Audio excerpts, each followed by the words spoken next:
Namaste. A very warm welcome to today's Yes Talk. The title of today's talk is Telling a Story, Educate, Entertain, Inform.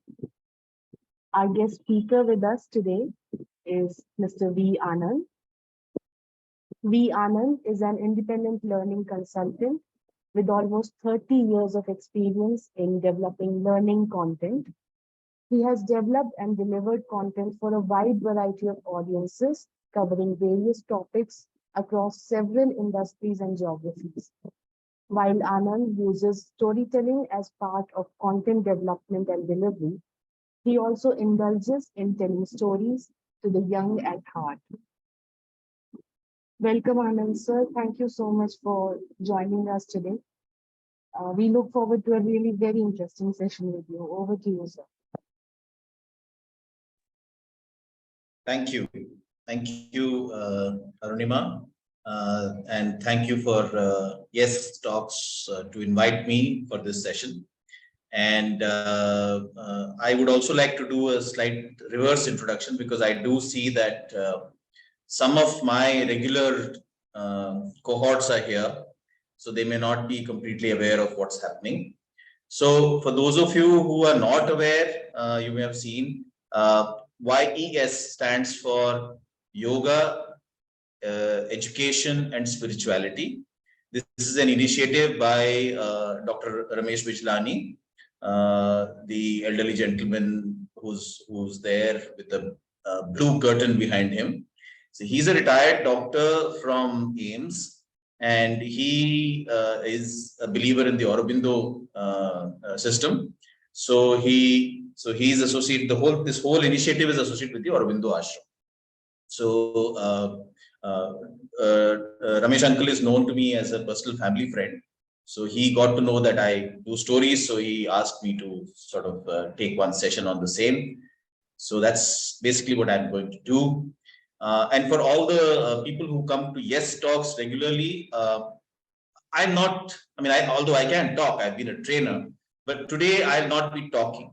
I'll basically be telling you a story. And the story that I will be telling you is from my favorite childhood book. I don't know how many of you would remember the days when USSR books were available in India, and you could go and buy them. So I'm born and brought up in Delhi. So Arya Samaj Road used to be the place where on the footpath you would get these books. And I've had a couple of these books. One of them would be like the folk tales of Russia, where all the fantasy stories and all that. So this book is basically Adventures of Dennis. And this is a translated book from Russian to English. And it is about Dennis. And this is not Dennis the Menace. This is Dennis, the Russian kid. His full name is Denis Korbolyev. And he's about 6-7 years age. So from class 1 to class 2, with the transition and all is shown through many short stories. So that's basically that's basically what I do. So we will get into so I will now start telling my story. One of the things that I would encourage all of you to do, because as I tell the story, I like to invite participants, and so I will do the same. And so it would be nice if you can switch on your cameras. So because it's a humorous story, you guys may laugh, so it'll give me an indication that you're engaged. Sometimes I may see some of you confused, so then I may call out and ask what the doubt is. So it'll be nice if you can switch on your cameras, but nothing is compulsory. Okay. So my favorite story in this one is something called Exactly 25 Kilos. So let's get started with this story. Misha is Dennis's best friend. Misha and I were going to a children's party at the community center around the corner. Mommy said we were to behave ourselves and gave each of us 15 kopecks. Kopecks was the currency used in the USSR when this book was written.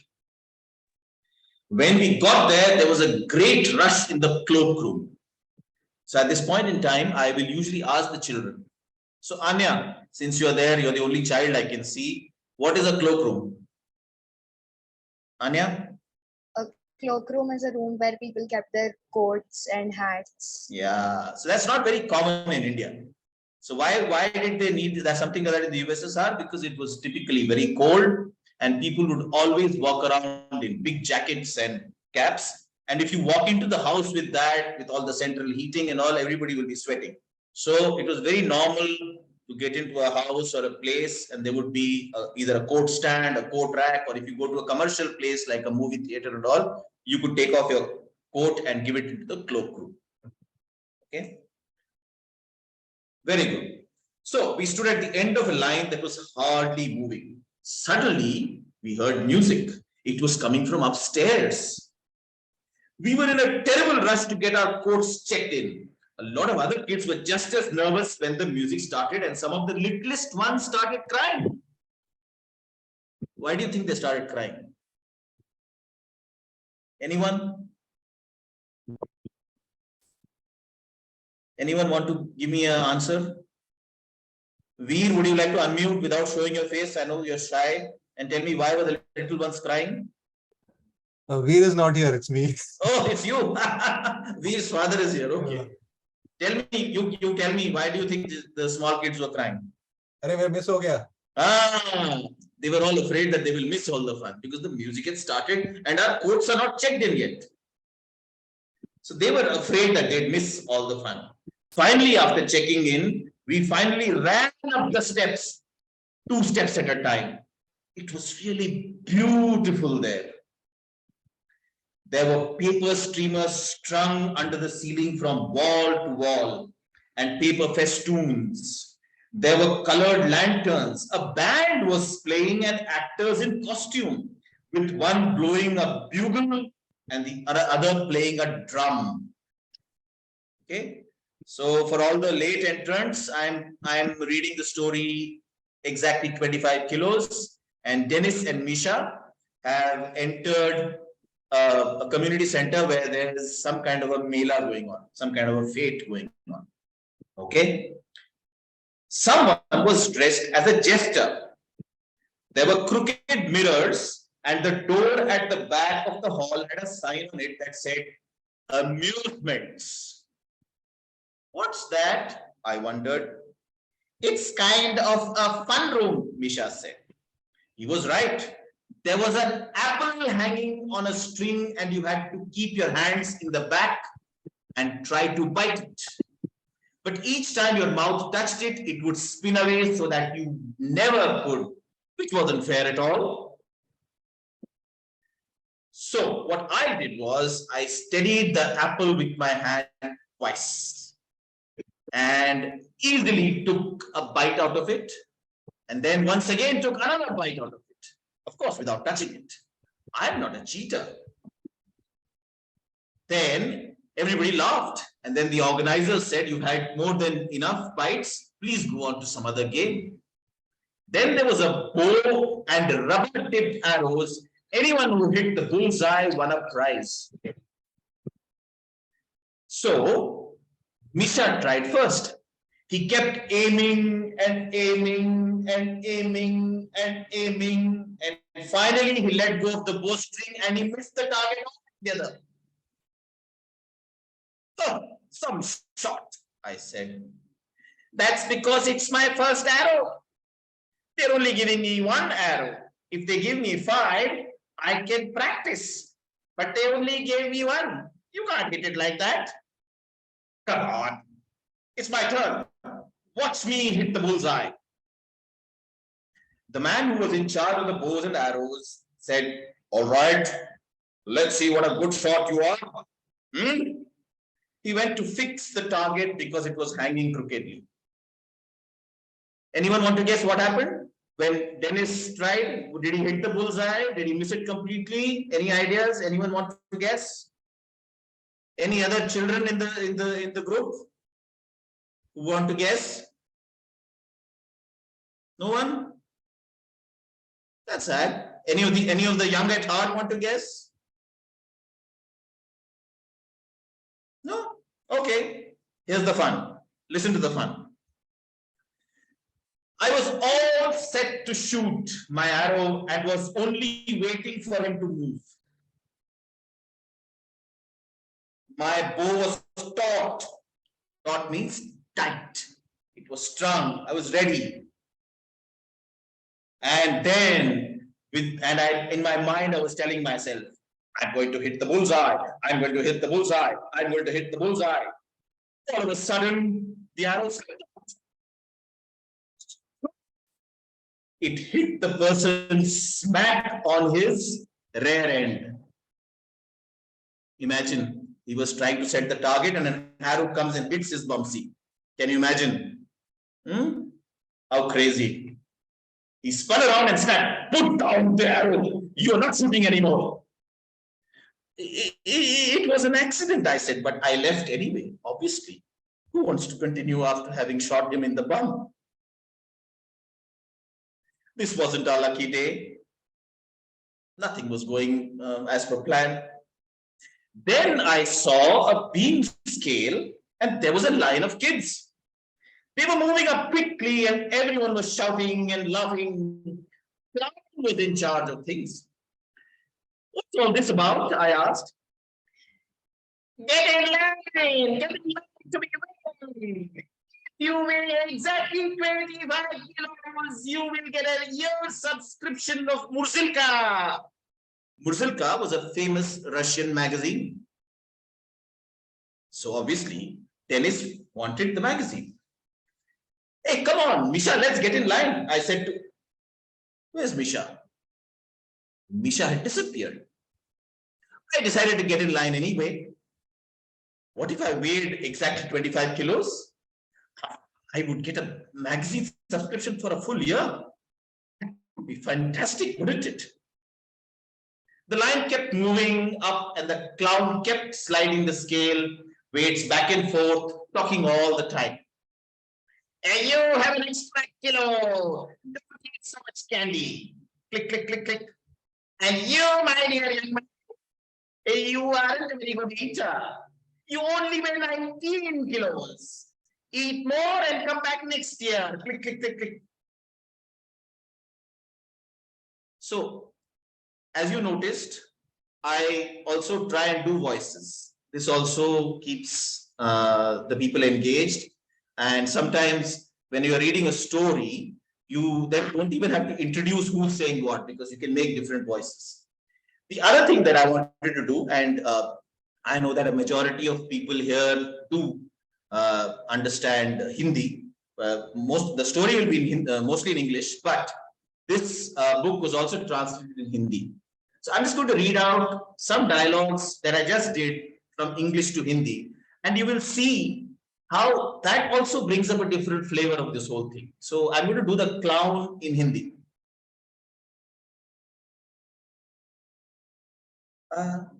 I asked, मैंने पूछा ये वजन तो ये तोलने की machine किस लिए है? आपका वजन सॉरी कहाँ गया? हाँ, आपका वजन तोलिए और अगर आपका वजन अगर 25 किलो होगा तो आप भाग्यशाली होंगे और आपको सब्सक्रिप्शन मिलेगी एक मैगजीन की। तो मैं लाइन में खड़ा हो गया और जो क्लाउन है वो बार बार कुछ पे वो बोलते जा रहे थे। आपका वजन 7 किलो ज्यादा है, उनकी चीजें कम खाया कीजिए। खट खट खट खट। और आप मोहतरम,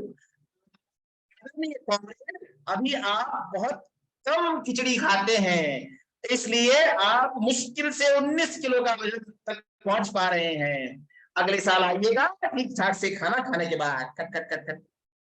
So as you can see, when you do storytelling in different languages also, it really brings up a lot of different flavors, and you can really experiment with this whole thing. So let's get on with the story. Okay. Can I just request, Yeah. when you read the story, just adjust the mic, because there are times when the volume just sticks. Yeah. Oh, is Just it? keep it closer, because when you tilt your head to read the story. Okay. Thanks. Thank you. Thank you. Okay. So the line kept moving, but nobody Not one single kid weighed exactly 25 kilos. Finally, it was my turn. I got on the scale. The weights went click, click, and the clown said, "Oh, do you know the game hot and cold?" Sure, everybody does. You're hot, very hot. You weigh 24.5 kilos. You only need half a kilo more to win. What a shame. Next, please. Only half a kilo. It was practically 25. My party was ruined. What an all-round unlucky day. Just then, Misha stood up. Where have you been, my highness?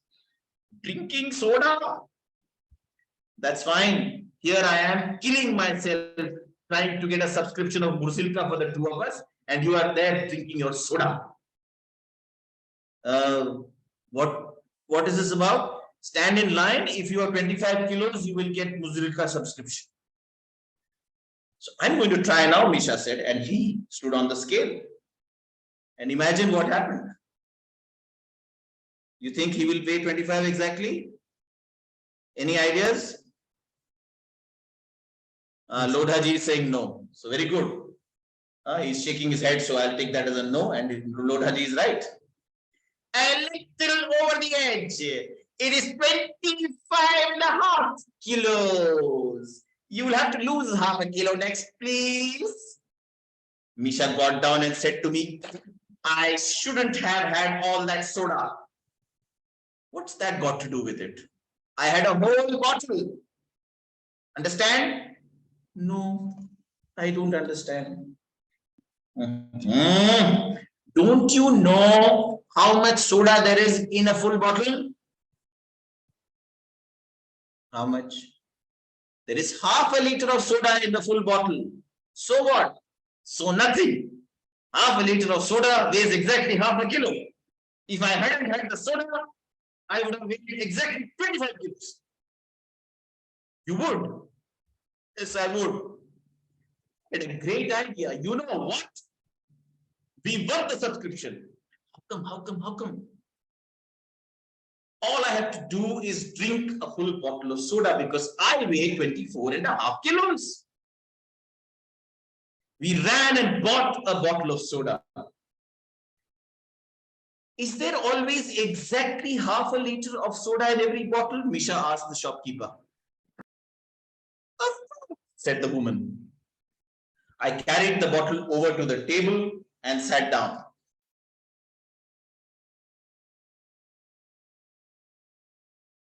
And started drinking. How many of you can drink half a liter of soda at one go? It's not good for your health. I'm sure Dr. Bijlani can take a full session on the ill effects of soda and an additional session on the ill effects of having half a liter of soda at one go. But anyway, that's what Misha and Dennis are always up to. So I sat down and began drinking with Misha looking over me. You know how it is? When you're not eating your food, your mother stands and looks over you. So Dennis was drinking his soda and Misha was being his mother. Misha was being his soda mother. Right? So the soda was very cold, but I gulped down a glass full anyways. Misha refilled my glass. That still left quite a bit in the bottle. I knew I didn't want any more. Come on, what are you waiting for? I'm cold. I don't want to get a sore throat. Don't think about it and you won't. What's the matter? Are you chicken? You are, I said, and began sipping the second glass. I was having a hard time getting it down. And I had about half of it. I realized I couldn't swallow another sip. That's all, Misha. No more will go in. Sure it will. You just think it won't. Go on, thinking. I tried and nearly gagged.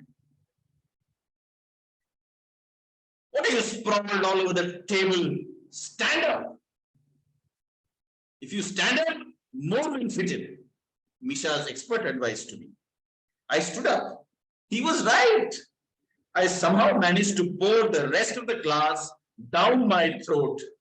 But the minute I did, Misha splashed whatever was left back into my glass. I burned. How come I didn't? I thought I would do.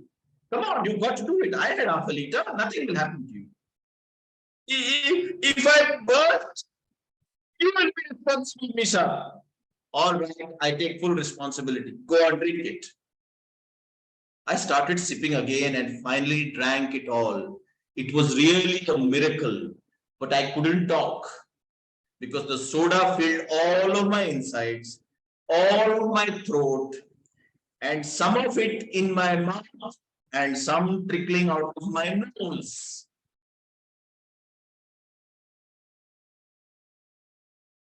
So I don't know if any of you remember this, but I vividly remember the first time I ever had soda. I must have been in class 2 or so. We used to stay in Karol Bagh. So I told you about Arya Samaj Road. So you'd go out shopping and, we had a cold drinks, was very common to have those days. Campa peete the Campa. So we bought some cold drinks and my parents were having something. I took a sip and I remember the first time I took a sip, everything got into my nose and, it has a strange sensation. So I remember this.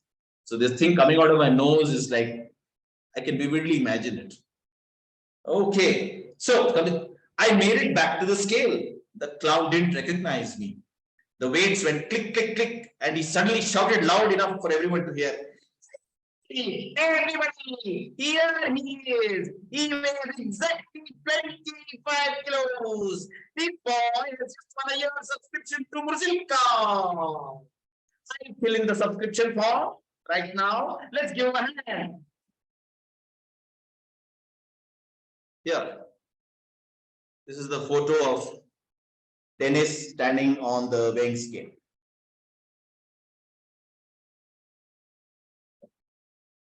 Very good. So, he's won the subscription to Murzilka. He raised my left hand, everyone clapped, and he imitated a flourish. Anyone knows what a flourish is? Anya, what is a flourish? When the person goes, tan, tan, tan, that's a flourish. Okay? Okay. He took out his pen and said, now then, what's your name? First 10 last names, please. But I said nothing. I was so full of soda that I couldn't speak. So Misha said, his name's Dennis and his last name's Korbalyov. Write it down, I know him. The clown handed the filled in subscription and said, you might as well say thank you at least. I bobbed my head. He was so afraid that if he opens his mouth, all the soda is going to come out. He's saying thank you, Misha said. I know him. What a boy, the clown exclaimed. He won a fine subscription and he won't even say a word. You think he had a mouthful of water or something? Don't pay any attention to him, Misha said. He's just shy. I know him. Misha said and grabbed my hand and dragged me downstairs. Once out in the street, I caught my breath at last. Misha, I feel funny taking this subscription. After all, I only weigh 24.5 kilos. Then give it to me because I weigh exactly 25 kilos. If I hadn't had that bottle of soda, I'd have had it. You can give it to me. You think I choked on that full bottle of soda? I know what we'll do. Let's split it half and half. Done? Done. So that was one of my favorite stories from this book, exactly 25 kilos. So most of these stories are like this. They are, daily situations and stuff like that. So that's something that we do. Other than that, I just want to take another 5 minutes, maybe. Last year, around the time of Diwali, I decided to do a series on Ramayana. We did 10 sessions, and we had children coming in, and an online session. And we did some form of, I don't want to give it a very fancied name, but we did some sort of integrated learning with that. So I'm just going to share my screen and show the sort of the deck that I had used. Okay, so Anya, can you see my deck? Thumbs up dikhana ek. Okay, good. Very nice. Thank you. So usually this would be the opening screen, and then we would have a recap. Let me put this in full screen mode so that you can see this. So we'll tell them about the recap, and then we'll do. Then I'll tell part of the story. The PowerPoint wouldn't have the story. That's no point. The PowerPoint would be me on screen, looking at people's reactions and stuff like that, and then we'll sort of go into some amount of additional learning. So let me just this. Yeah. So give, the word give, which in Hindi of course means dena. In English, it has a lot of very interesting meanings. So we would go around the session doing this, exploring the different meanings of the word and their variations. So give up, give in, give it up, give off, and give out. So we'll have a nice discussion around that. So obviously we'll just go around that. Okay. And similarly, so again, there is one more which is my favorite, which is basically Hanuman. This whole episode was dedicated to Hanuman, and Hanuman's choice of weapon was Gada. And of course, people have many misconceptions. You have a Gada, which is so different from Gada. And then you have Gadda. And then you have Gada. And you have Gada. And you have Gada. And you have Gada. And you have Gad. So basically, that's something that we used to really have a lot of fun around. And then, of course, we would get people to read out some lines from the Ramayana, and we would always try and do a Hindi and an English. So that would also be a lot of fun with expression, with enunciation and stuff like that.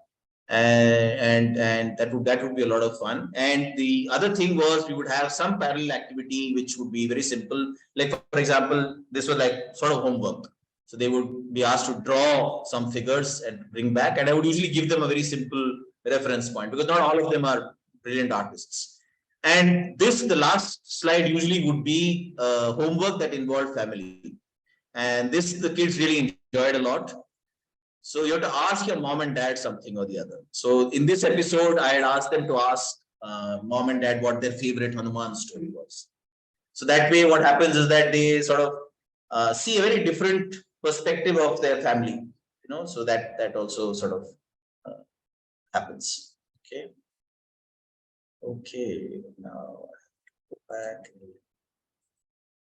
Stop share. Right.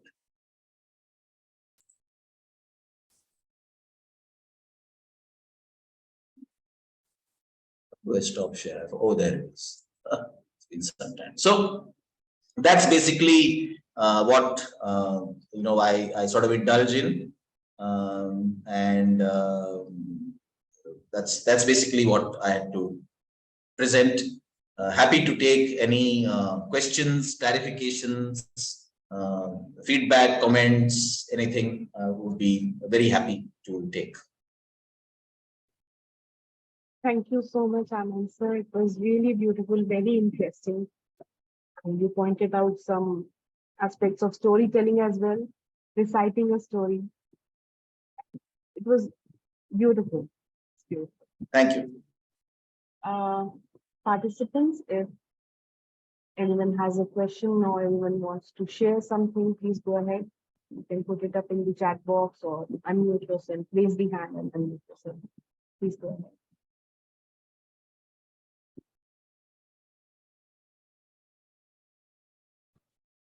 So, can I? Yeah, please. So, thank you, sir.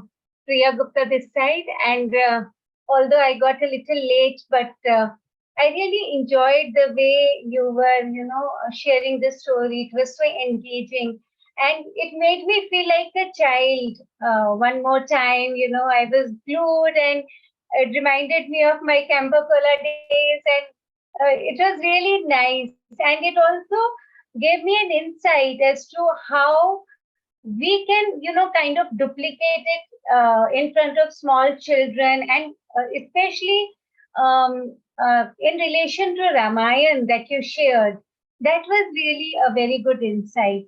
So sharing, asking parents, what is their take on it, and what is their favorite story. So that involvement of the family, which nowadays the children are more glued to the TV and all that, the mobile. So that interaction will really help in building and bringing back the culture into the onto the dining table. So that was really really nice. Thank you so much, sir. Thank you. Thank you. That was the idea. Yeah.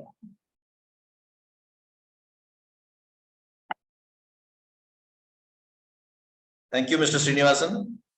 There's some comments on the chat are there, so thank you.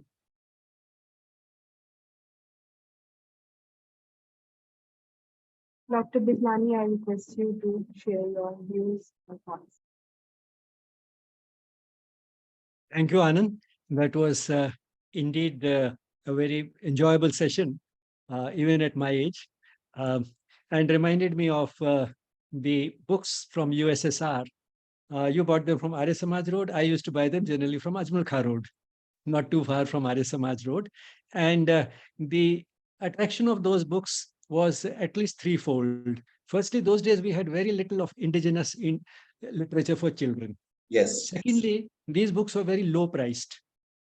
Yes. I think it was Yes. deliberate, so that they wanted to create a wave of sympathy for USSR in India. I think so. It was subtle sort of creating that sympathy in the younger generation. Extremely low priced. The third thing is that many of these books had activities which I enjoyed, and I remember one book particularly, which was I think titled "The Gift." Don't know whether you remember.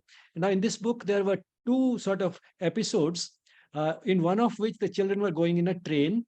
And then, what you had to do was to cut sort of two places so that you had two slits like this. And then there were long strips, which you could cut from the book. So you passed that strip through the slit so that you could see only one section of that strip. And one section gave you one scenery. So if you kept pulling that strip, you kept getting different sceneries. As the children are traveling in the train, and through the window they can see all this scenery. Yeah, yeah. Then there was another This one I didn't own, but yeah, I've seen this book with somebody else. And there was another one another in the same book in which the slits were like this, and the children have gone to a cinema hall. And if you pass the strip through that slit and keep pulling it, you could read a whole story. So you could see the story in the film while passing that strip. So you got certain 12 Sure. sort of scene where you complete the story. Yeah. So these were really very interesting books, and must have bought many of them. Now, coming to the two stories, do you mind if I talk about the second story first? Sure, sure. I said it partly to sort of for the sake of a little digression. In a family of doctors, and this is from a novel by Richard Gordon, who was a doctor and also a writer, and he wrote many novels revolving around the medical world. So in this particular novel, here's a doctor, and he wants his son also to be a doctor, and then the son is going for an interview for admission to medical school. So the father is telling his son, when you go for the interview, they are sure to ask you a question: why do you want to be a doctor? Tell them that there are two reasons why I want to be a doctor. The first reason is that I want to serve humanity. And the second reason is that a doctor's profession is a paying and prestigious profession. So he said, understood, I'll do that. So he went and he was called for the interview. And as luck would have it, this was the first question they asked him. And he said, sir, there are two reasons why I want to be a doctor. The first reason is, and then he trembled. And then he said, "Sir, do you mind if I tell the second reason first?" So I'm going to talk about the second story first. Sundarkand. Now, you saw that as an educationist, you saw that how in an interesting way, without making the child feel what you are doing, you taught the child so much about language. You improved his uh, eye-hand coordination by making him draw. And you gave him some compulsory family time in which he could sort of ask put some questions to the parents, so they could have some good time in which it's not the parents asking him questions, he's asking them, which is your favorite Hanuman story. Now, all this has a significance. So that was about the second story. In a way, the first story was even more interesting, not only because it had a lot of entertainment, and to have children's stories which have only entertainment and uh, nothing else are quite acceptable, because to feel good by listening to a story is also something important. This is what we call integral education, education of the vital, that is the education of the emotional part of the being, which means realizing that to feel happy, you don't have to only have a new dress or to get some good food or something. There can be many other things which may not sound very rational, which may not be concrete and palpable, but can give us a lot of happiness. So just listening to a story which gives only, has only entertainment value, also has educational value. Yes. Then, but there were some subtle messages which came out without sermonizing. One of these was that, drinking half a liter of soda to weigh exactly 25 kilos means you are just using your head. So using your head, your intelligence, there's nothing wrong with it by and large. But then in this case, there was something wrong, which means that the child is internalizing that it's not the action which matters, it is the motive behind it which matters. So using your head is okay, but to use it to cheat is not okay. And then, but he still did it. But then having done it, what did he say finally? He said that not feeling good. I am not feeling about having earned this subscription, because actually I weigh only 24.5 kilos. Now, where is this coming from? This is what we say in integral education. This is coming from a psychic being. That is that part of the being, which is our divine essence, and which tells us, which is sort of very severe in its assessment. And it doesn't deviate from truth. And whenever we have violated its verdict, which in this case the child did, because like adults, children also get tempted. It's not that only children get tempted, adults also get tempted and do many things which they know are wrong. But then the child did it. But then later on, ultimately, the feeling left behind is that of feeling a little guilty and uneasy. And that is what the child experienced. So this is psychic education there. So you have education of the mental, you have education of the psychic. And also that subtle message that it's not what you do what matters, but the motive with which you do it. So using your head is okay, but not to cheat. So I think it was an excellent story. Thank you. Thank you.